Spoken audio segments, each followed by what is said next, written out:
turn this off and let me make sure. Is that on? Yeah. That's on?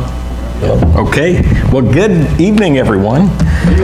Always impressed with a group of men that'll come together on a Friday night after a work week and gather together to worship, to fellowship, and to spend some time in God's Word. So thanks for having me back. I'm just delighted to be here. It's been a bit of a difficult couple of weeks in our church family back in Escondido. We had a family lose a teenage son, and this family lost another teenage son 5 years ago, and my wife has stayed behind to be there for the funeral service tomorrow morning. She was actually the student's counselor at the high school, so we've got several relationships there, and specifically their church family. So it's been a difficult couple of weeks, but I'm refreshed to be here with you, and I hope you're going to be refreshed by being together. We're going to be spending some time looking at the theme after God's own heart. What it was that was in David, that God saw in David, that fit him to be the king that would be the prototype for all future kings, and ultimately be the one that would find Jesus coming in his line, who would be the greater David, who would really be the one after God's own heart. So we're going to spend some time in that theme. I sent or had some outlines passed out. If you didn't get one, raise your hand. I know that looks like a lot of material. We're not going to go all over everything in that outline tonight. That's got 3 sessions in it. I know that there's a fine line between a sermon that's too long and a hostage situation. So we'll try to keep things at a reasonable length tonight. We'll have a little bit of interaction tonight as well. Last year, I think on Friday night, I just spoke, and then I got the feel that it's better for this kind of a setting to have some interaction and some time and discussion. So we're going to do both of those things this evening. So maybe this will be a little bit more class style, discussion style than some of what we did last year on transformation. I was not long in ministry, 2 days, at the Mira Mesa Church of Christ when I was 24 years old, 23 actually, fresh out of Harding University.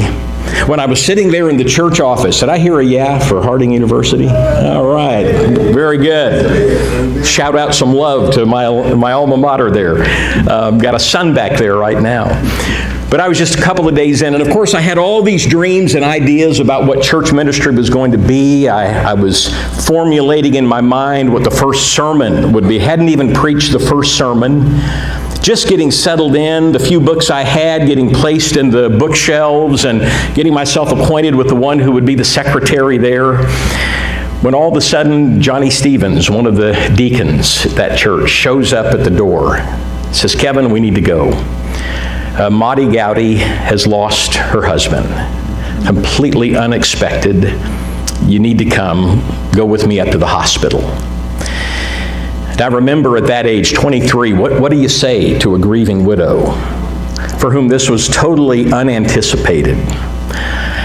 I'd sat through classes on biblical exegesis and hermeneutics, and these are all, great words for interpretation, and homiletics for preaching. I'd had all these courses in theory and was all excited about implementing some of the things that I'd learned. But even though I'd taken a course on Introduction to the Work of a Preacher and spent a little time on hospital visitation and doing funerals, I was not prepared for what this sister in Christ was experiencing, or what to say, or what to do.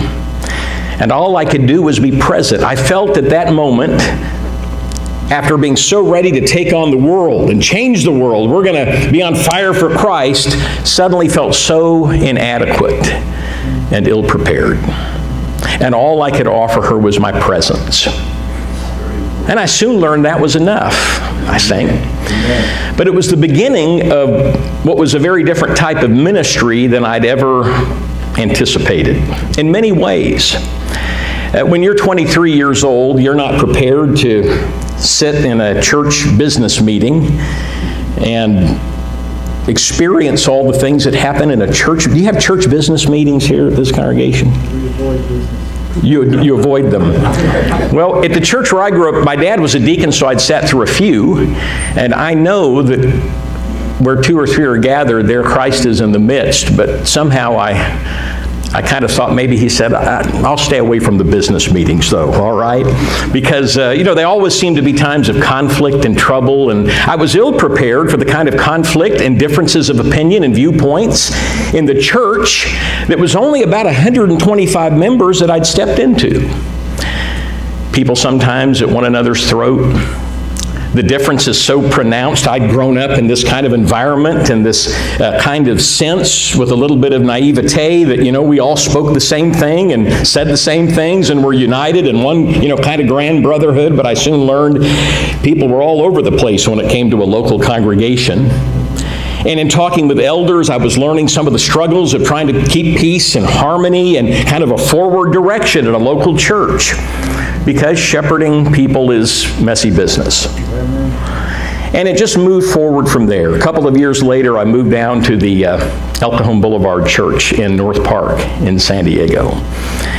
And I was trying to muster all the wisdom. It was a larger church, 400 to 500 people. I still felt so young. I was 26 years old. And in the same week, after I'd been there for about 3 weeks, on one Tuesday, I had a couple come in and wanted to visit with me.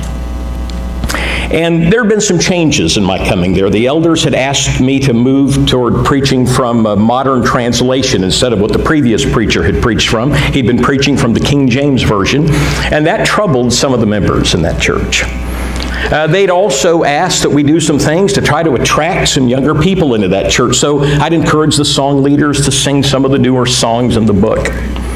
So this couple came in, and they were sitting there in front of me and said, "We're thinking of leaving." And I said, well, I was a little bit surprised. Tell me why. They said, this church is becoming too liberal, too progressive. We're not comfortable with the direction. We don't know where things are headed. I said, okay, not sure what all that means. Here's what I think we're working toward, and didn't satisfy him. The very next day, another couple comes in and sits in my office, says, we want to visit with you. You can't write this. You can't make this up. And they said, we're thinking of leaving. Now, this was actually an individual, not a couple, but representing the couple. It was the wife. I said, thinking of leaving? How come? This church is just far too conservative, too narrow. It's not moving at a pace that my husband and I would like to see it move toward, and we don't know if we want to raise our children here, if they'll really thrive in the faith in this body. About that time, I thought nobody has been equipped for ministry in the church. Nobody is prepared for what's coming when you step into and serve in a local congregation. Now, I'm 35 years from those early years, and I've learned that I still feel at times very ill-prepared. I wonder what it is that God is up to. I still see as much challenge and difficulty and at times conflict and disunity, and I see churches that are struggling with all the issues that we've been struggling with. But I've decided God has put me here for a reason, and I pray that He's using me. I want to talk about David and his preparation, his training. Sorry, I was kind of rushing in. It's been kind of a rush this afternoon, and I feel like I'm just getting my bearings here.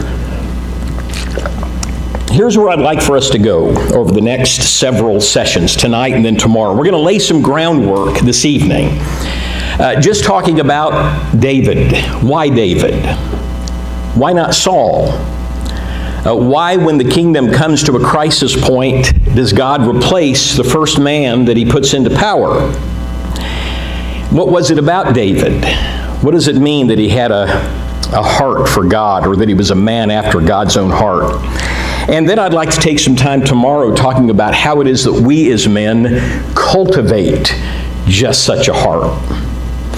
How does God shape us and form us? And how does God take this heart and use it for His glory? And then we're going to talk in the third session about having ambitious hearts for God. So we're going to take all those things and not simply talk about David. Sunday morning, we'll be talking about the heart of worship. And I'll be talking to the church as a whole about why worship is so vital, so critical, what worship does for us.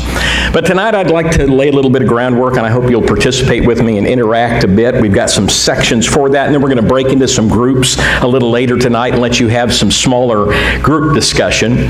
Let's talk first about the kingdom of God. I was told by someone early in my ministry, you know, God never intended to form Israel into a nation that had a king.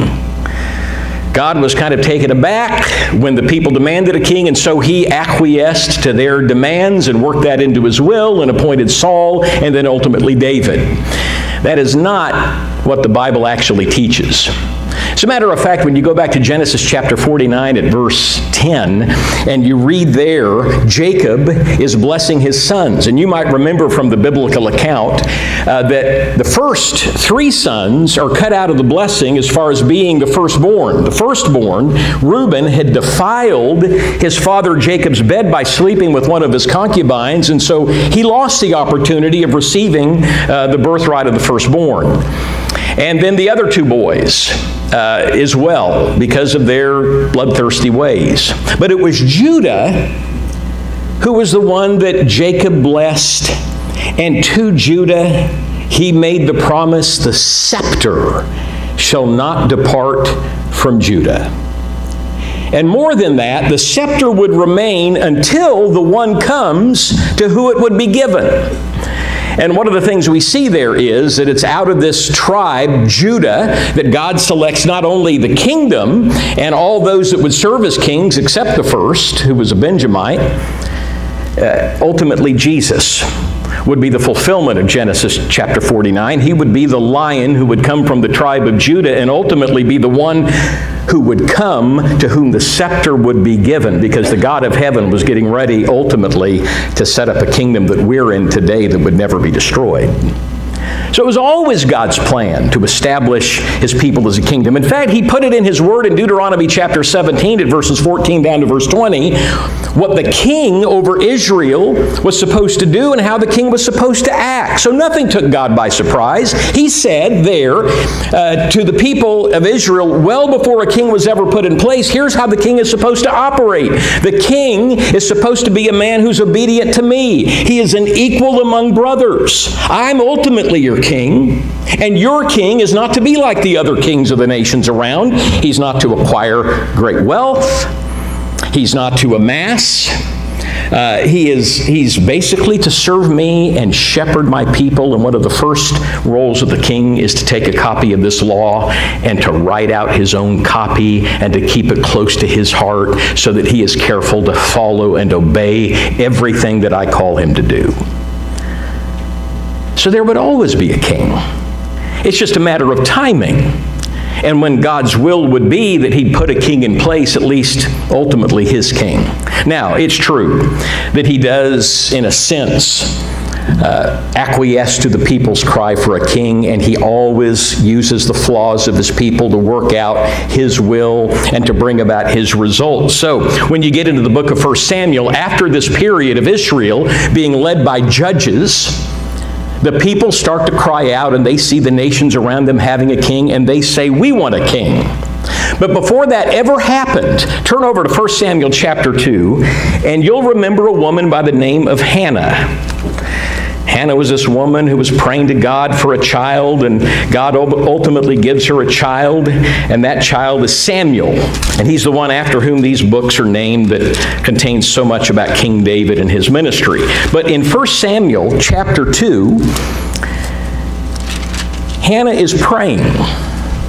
And at verses 1 down to verse 10, her prayer ultimately takes us to the place where she says at the last part of verse 10, he will give strength to his king and exalt the horn of his anointed. Now, all through this prayer, Hannah is praying for the type of king that would lead Israel. Really, I mean, when you read it, she's talking about the heart of God. She's describing what God is like and what God's about, and how God is for the poor, and how God is for the oppressed, and how God desires justice. How God exalts the weak and lifts high those that are nothing. So it's a wonderful picture of the kind of God that we serve, but then ultimately the kind of king that'll be appointed and anointed to serve. But as you know, the people begin to cry out, and so God selects this man by the name of Saul, a Benjamite. And you read the account in chapters 8 to 9 about how Saul becomes king. And God's the one who picks Saul. I mean, to be fair to Saul, it's God who speaks to Samuel and says, "Here is your man." His father was prominent, and he seems to fit all the criteria of a king that people would admire and respect and rally behind. He was good looking. Matter of fact, it says that he was about as handsome as anyone in Israel. He was about a head taller than all the others. He doesn't want the job, to be fair to Saul. As you read about Saul, he's pretty humble in his early beginnings. He says, "Listen, I'm of the smallest tribe. I'm of the smallest clan. Certainly, I'm not the one that you have in mind." And even when it comes time to anoint him before the people, what's Saul doing? Saul is hiding out with the supplies. He doesn't even want to come forth and be appointed in front of the people. But ultimately, he takes the charge. And to be fair to Saul, Saul's a man that at first tries to serve God and honor God. Look over in 1 Samuel chapter 11. One of his first challenges is uniting the kingdom. It's bringing the people together. There were some who said, "We're not going to follow him. Who is he? Who is this Benjamite that we should follow him? He's not strong enough to save us and deliver us. He has no experience, no qualification." But what Saul does is Saul defeats the enemies of Israel, finally unites the kingdom together, and the people who have rejected Saul, who fought against him, are now in quite a quandary, because now he's shown his strength and power. And so look at verse 12. It says, "The people then said to Samuel, 'Who was it that asked, shall Saul reign over us? Turn these men over to us so that we may put them to death.' But Saul said, 'No one will be put to death today, for this day the Lord has rescued Israel.'" So you can see a bit into Saul's heart, can't you? Saul starts out with humility. He doesn't want to get revenge. He's giving credit to the Lord. Everything seems to be going well up to this particular point. But things shift pretty quickly. And what we read about then is Saul's shift.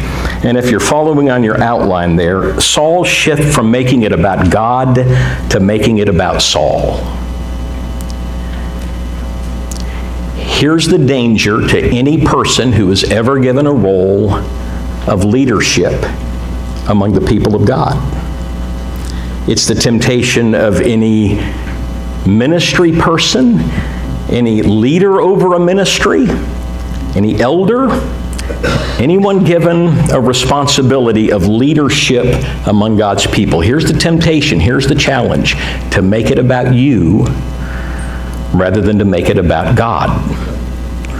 To see this desire to glorify God kind of slip from your fingers as you start to take more and more pride in your position and kind of grasp on to what you perceive to be some power. The ego comes into play. Satan loves to go after people in leadership and get them to make it about them instead of about the Lord. So, what happens? Notice in chapter 13, you all know the account. You're probably a group of great Bible students here that would come out on a Friday night. You know how Samuel first has to go to Saul and confront him. The people are under attack by the Philistines. Because now Israel has a king, the Philistines are after them more, and so Saul has rallied his troops together. But the Philistines are a powerful people, and there's fear. It says down at verse 5 of chapter 13, the Philistines assembled to fight Israel with 3,000 chariots, 6,000 charioteers, and soldiers as numerous as the sand on the seashore. They went up and camped at Michmash, east of Beth Aven. When the Israelites saw that their situation was critical and that their army was hard pressed, they hid in caves and thickets among the rocks and in pits and cisterns. Some Hebrews even crossed the Jordan to the land of Gad and Gilead. Saul remained at Gilgal, and all the troops with him were quaking in fear. He waited 7 days, the time set by Samuel, but Samuel did not come to Gilgal. And Saul's men began to scatter. So he said, "Bring me the burnt offering and the fellowship offerings," and Saul offered up the burnt offering. Just as he finished making the offering, Samuel arrived, and Saul went out to greet him. Now, what was the problem with Saul offering the burnt offering? Wasn't a priest. He's not from the tribe of Levi. The only ones approved and authorized by God to offer burnt offerings are priests like Samuel, who happens to be a seer and a prophet and a priest and a judge. And so even though 7 days have passed and Samuel hasn't arrived according to Saul's schedule, and even though he seems to have some panic among his soldiers, the right thing to do, the thing that would have shown dependence on God and confidence in Him, would to have waited. It would have been to have waited on the Lord and not to have acted presumptuously. There is a way in which we can sin by presumption.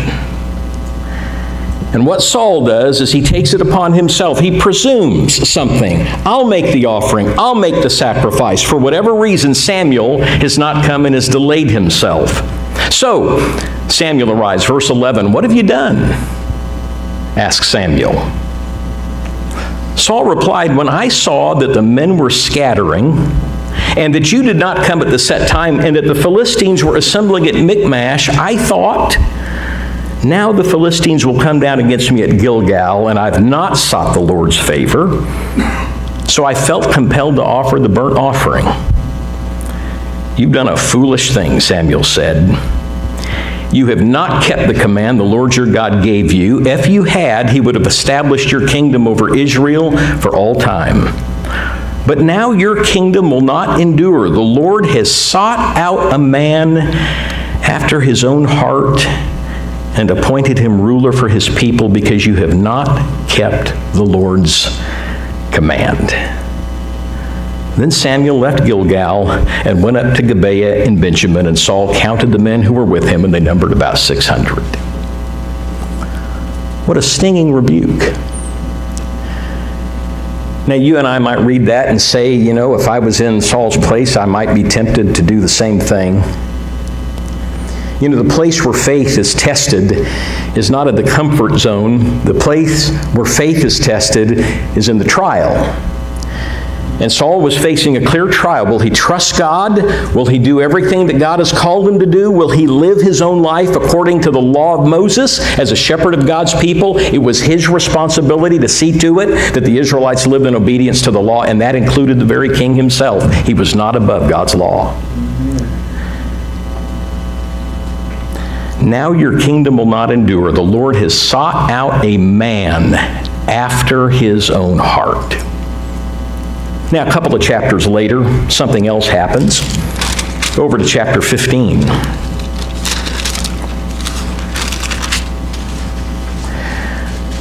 This time, the Amalekites, who had waylaid the Israelites when they were coming up out of Egypt, and God delayed bringing justice, God was now about to bring justice to the Amalekites and do it through Saul. So as you read in 1 Samuel chapter 15, he says to Saul, verse 2, "This is what the Lord Almighty says, I will punish the Amalekites for what they did to Israel when they waylaid them as they came up from Egypt. Now go attack the Amalekites and totally destroy all that belongs to them. Do not spare them. Put to death men and women, children and infants, cattle and sheep, camels and donkeys." Now, this is one of those texts where when you're studying this in a college class, and people have listened to all the arguments against the Bible and its validity, somebody will say, see, this is why I don't like the Old Testament, and I don't like what I read about the God of the Old Testament, because he's such a vindictive God. How could you go and totally wipe out a people? And there's a great argument against that. And this isn't simply God arbitrarily choosing to take people and destroy them. These people, the Amalekites, were some of the most wicked people at their time. They'd committed brutal atrocities against others. They were a murderous people, and it was pervasive throughout the culture. What God is doing here is God is exercising the kind of justice that God has the right to exercise. And if we have a God who ultimately will judge all men and women and save some and condemn others, we have a God who has the right to make decisions about justice. Now, what he says to Saul is this. He says, listen, I want you to go, but I don't want you to keep any of their possessions, and I want you to destroy everybody, even down to the king. God never had an interest in Israel being imperialists, or the kings being imperialistic, amassing wealth by plundering other places, expanding the borders. The borders were well defined. God had given each tribe a place and boundaries. It was very specific. God was not interested in expanding his kingdom in those ways. This was a mission of justice. This is similar to going to war against the Nazis. You know, we talk about just wars. So what does Saul do? Saul goes against the Amalekites, and they go after them. Verse 8, he took Agag, king of the Amalekites, alive, and all his people he totally destroyed with the sword. But Saul and the army spared Agag and the best of the sheep and cattle, the fat calves and lambs, everything that was good. These they were unwilling to destroy completely. But everything that was despised and weak, they totally destroyed. Then the word of the Lord came to Samuel. I regret that I've made Saul king because he has turned away from me and has not carried out my instructions. Samuel was angry and he cried out to the Lord all night. Now Samuel's mulling over this, angry, fit to be tied. Gets up early in the morning and he goes out to see Saul. But what does he learn when he goes to see Saul? Saul, who started out with humility, Saul, who started out and credited God with his victories, now says, look down at verse 12, Saul has gone to Carmel. There he has set up a monument in his own honor and has turned and gone on down to Gilgal. One of the things I love about David is you never see David building any monuments to himself. The only other one I read about in 1 and 2 Samuel that builds a monument to himself is David's son Absalom.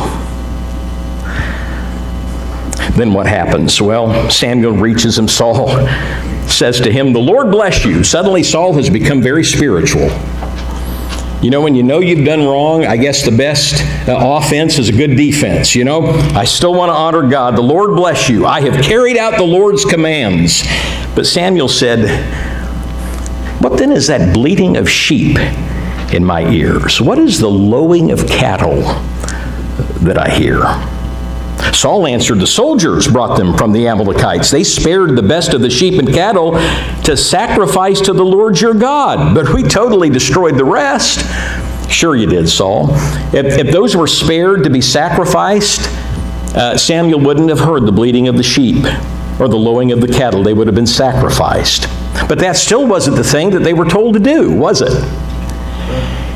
And so again, verse 16, Samuel says, enough. Let me tell you what the Lord said to me last night. Tell me, Saul replied. Although you were once small in your own eyes, did you not become the head of the tribes of Israel? The Lord anointed you king over Israel, and he sent you on a mission saying, go and completely destroy those wicked people, the Amalekites. Wage war against them until you've wiped them out. Why did you not obey the Lord? Why did you pounce on the plunder and do evil in the eyes of the Lord? Now, instead of Saul bowing down in contrition and repentance in that moment, instead of Saul saying, okay, sackcloth and ashes, I mean this, Samuel, he says at verse 20, but I did obey the Lord. I went on the mission the Lord assigned me. I completely destroyed the Amalekites and brought back Agag, their king. The soldiers took sheep and cattle from the plunder, the best of what was devoted to God, in order to sacrifice them to the Lord. And then Samuel replies, does the Lord delight in burnt offerings and sacrifices as much in obeying the Lord? To obey is better than sacrifice, and to heed is better than the fat of rams. For rebellion is like the sin of divination, and arrogance like the evil of idolatry. Because you have rejected the word of the Lord has rejected you as king. Your kingdom will not